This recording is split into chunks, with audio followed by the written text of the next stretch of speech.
orang, terutama podcast Dr. Richard dan teman-teman public figur lainnya, ya supaya ketika ada hal seperti ini terjadi, ya aku nggak perlu lagi menjelaskan sih. Tapi Kaina tahu nggak sih bahwa emang dia sebelumnya itu pemakai gitu? Apa gimana? Apa baru tahu dari pemberitaan itu? Gimana ya? Sebenarnya pertanyaannya ini jawabannya udah ada di dalam podcast semua. Di sini belum kok. Udah pernah aku spill juga tipis-tipis, tapi kan nggak berani ya. Karena kan bukan wewenang aku untuk bisa mengungkap suatu kasus kalau nggak ada alat bukti yang valid. Kaina memberi pengertian ke anak-anak seperti apa mungkin? Pemberitaan tersebut. Oh, sama sekali anak-anak alhamdulillah steril dari sosial media karena Along sama Ali ya praktikasi gadget juga, maksudnya benar-benar nggak pernah mengakses sosial media dan sekolahnya juga international school, jadi nggak ada orang tua murid yang ngegosip ya ngegibah di sekolah ya, karena isinya anak-anak dari Korea, dari UK, beda berita gibahannya mungkin ya. Terus juga untuk Starlas sendiri dia homeschooling dari awal, dari zaman masih pandemi sampai hari ini, jadi benar-benar anak tiganya alhamdulillah steril dari sosial media. Cuman memang aku dapat nasihat dari salah satu ustadz namanya, bahwa memang suatu saat cepat atau lambat memang harus cerita ke anak, terutama Sarah, tentang kondisi dirinya. Karena biar gimana pun mereka sebagai anak-anak berhak untuk mengetahui kekurangan ayahnya. Apa ya?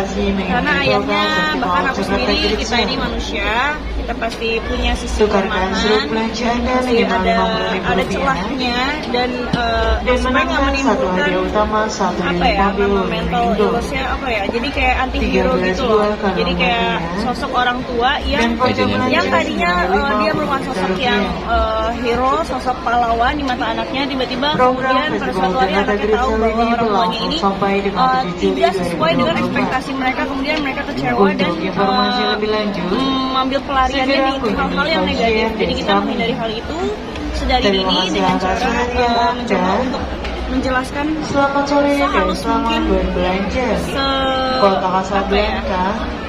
sedetail tapi sehalus mungkin ke anak-anak tentang kondisi dirinya.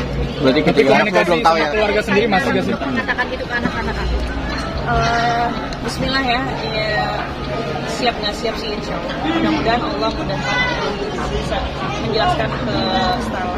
Kayaknya kan kemarin Virgon sendiri kan ada harapan untuk rujuk kayak itu gimana kak mungkin? Kenapa ya? Untuk rujuk kembali waktu kemarin di stasiun TV ngomong kayak gitu. Calon mertua juga bilang katanya pengen balik lagi ke Kainara, gimana Itu bukannya jauh nggak sih?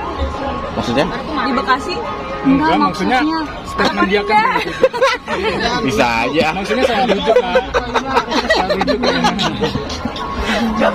statement dari mantan mertua pengen balik lagi dengan Kainara, gimana tanggapannya? Tanggapan aja. Balik kemana? Rujuk. Ke pelukan Virgon kak, katanya balik lagi rujuk Kainara nggak tergantikan. Balik kanan gerak. Berarti udah tutup pintu ya Kainara ya. Gimana dong? Ya gimana dong baiknya? Coba aku tanya kalian gimana baiknya. Kan Kalau kata hati Kainara gimana? Ada setuju nggak? Setuju aja kalau Setuju ya kita. kalau sama debat. Yang benar. jadi ada berita lagi. Kainara ini kan setelah Bang Virgon ditangkap semakin Kainara kerja keras nih. Jadi beda topik jadinya. Ya alhamdulillah sih, biarpun dedinya anak-anak lagi tersandung kasus seperti ini ya, beliau masih ada bentuk tanggung jawabnya lah untuk anak-anak, walaupun memang nggak seperti biasanya lah nominalnya. Cuman aku yang berusaha untuk mengerti lah kondisi sosial. Tapi Nara udah jenguk belum? Nah,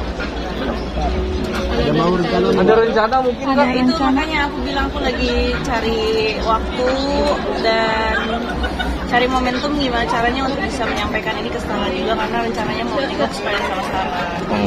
Kak, ini kan jawaban tadi kakak kayak masih ragu ya kak, apakah memang masih ada peluang untuk wujud lagi atau seperti apa nih kak? kalau dari dalam lubuk hati yang paling dalam dah gitu.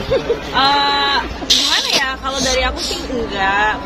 Terus dari segi agama juga kan udah nggak bisa. Tapi Ya bisa-bisa aja, tapi akunya harus nikah dulu sama orang, gimana dong? Tapi komunikasi sama keluarga Virgon sendiri gimana sih? Mungkin sampai saat ini. Ada Komunikasi biasa aja, nggak ada yang gimana-gimana. Dari awal juga aku nggak pernah naruh tendensi apapun sih ke pihak sana. Tapi berkabar nggak sama kakak atau maminya waktu kemarin tahu pemberitaan tersebut? Gimana ya, satu-satu tuh? Masih baik komunikasi sama keluarganya? Masih baik. Berarti kemarin sempat ada komunikasi waktu Virgon ketangkap sama kakak atau maminya? Nggak ada sih. Ya aku rasa juga harusnya nggak kaget sih. Berarti Kak Nara sendiri udah tahu itu ya dari lama bahwa memang dia pemakai istilahnya kayak gini. Pokoknya jawaban itu udah ada di podcast. Oke, udah Kak, ini saya. kan